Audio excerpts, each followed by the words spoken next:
You all for coming. I wish it were cooler. I wish it were better lighted. I wish the carpet didn't look like a barn. But then again, this is a public institution, and we're lucky we have any lights at all. And probably within a couple months we won't. And then we'll meet in the dark. But that would be symbolically appropriate given what I'm about to say anyway. This is the greatest crisis of capitalism in my lifetime. And given the way you all look and given my white hair, that means it's the greatest crisis of capitalism in your lifetime too. And it therefore requires an extraordinary effort to understand it and an even more extraordinary effort to come up with a program to deal with it. What I'm going to do is try to explain to you how I see this crisis and how it arose, where it comes from, and then to offer a socialist response to it. And this is not because of my abstract interest. I am one. That's why I'm interested in doing this. I want to develop a socialist response to it. I just don't want to do it in the realm of theory. I want to do it in actuality. And the best way I know how to do that is to use the most highly developed theory for doing such things, which is Marxist theory. So that's what you're going to get, a Marxist analysis of what happened and what might be done. So let me begin, as is necessary in these sorts of things, by saying what I think this crisis is not. It is not, for example, a financial crisis. This strikes me as outrageous, as an attempt to limit the scope, the causes, and the implications of this thing, as if it were only one sector, finance.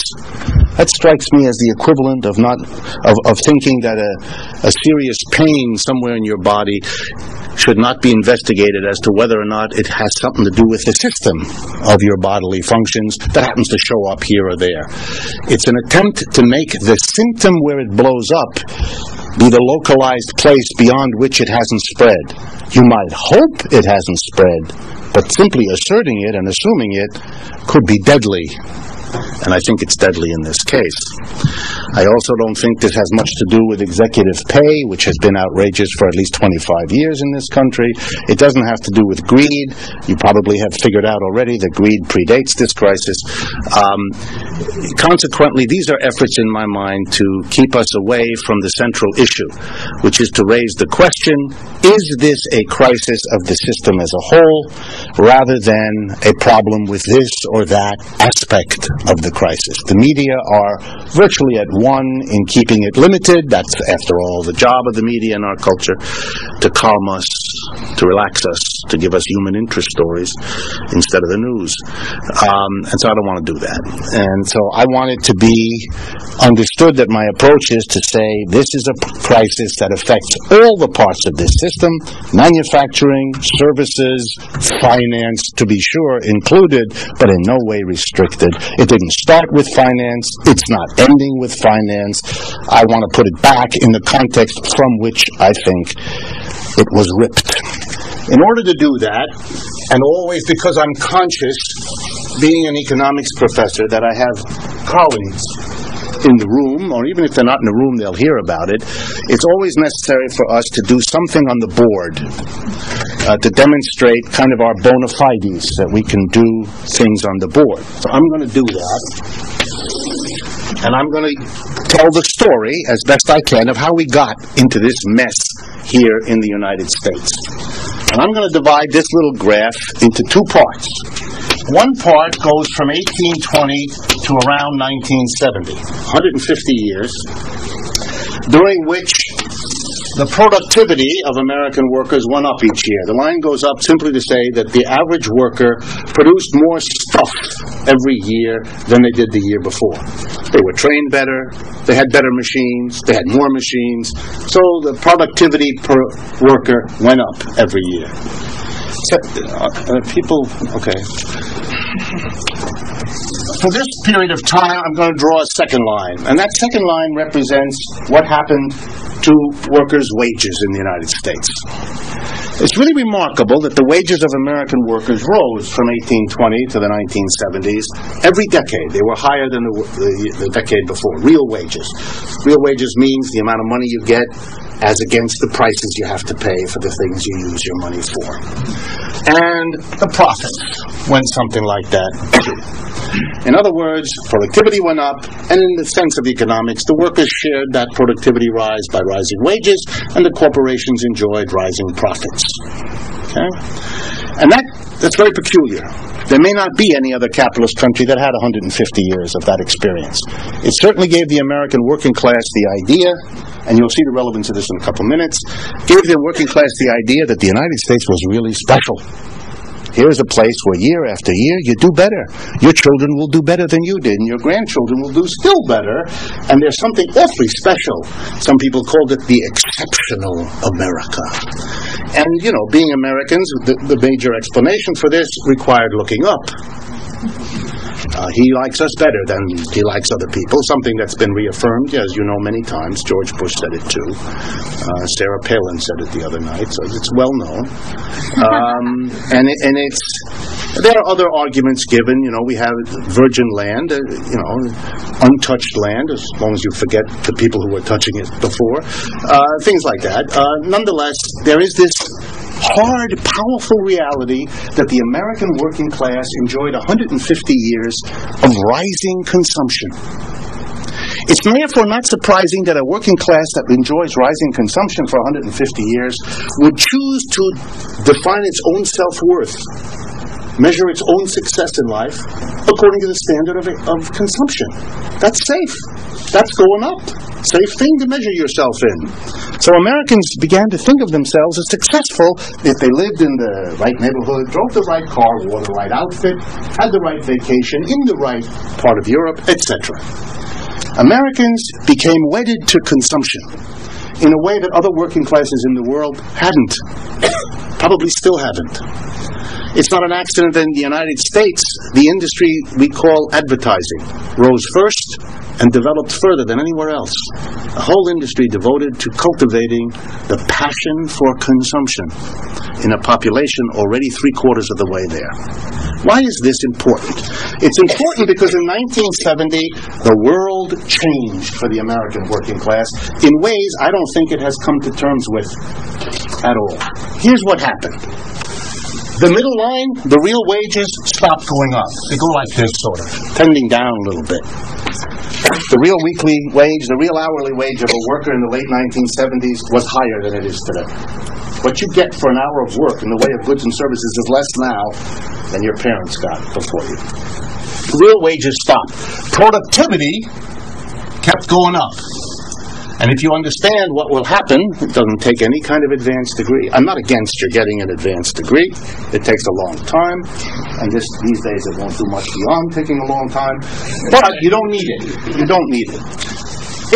If what you get from each worker keeps going up, but what you give each worker doesn't, then the difference between what each worker produces and what you pay him or her gets bigger and bigger and bigger. This difference here gets bigger and bigger and bigger. The difference between what you get from each worker and what you pay him becomes unbelievable. The last 30 years, roughly since 1970-75, has been an unbelievable time in America. And it begins with the leveling out of wages. A 150-year history is over. And the American people are beginning slowly to sense that the consumption joy is finished. Let's look at why that happened. In the 1970s, a number of factors came together to make that possible. First, the recovery of the defeated World War II competitors, Europe, Japan, meant that American businesses faced competition. And competition from people who had developed their economies after the war with the idea that the only way to succeed was to beat the Americans who dominated everything from 1945 to 75. So if you're going to make it, you have to produce what America produces better or cheaper or best of all, both. And so we all drive Japanese cars. Summary, right? Or if you don't do that, we drive European cars.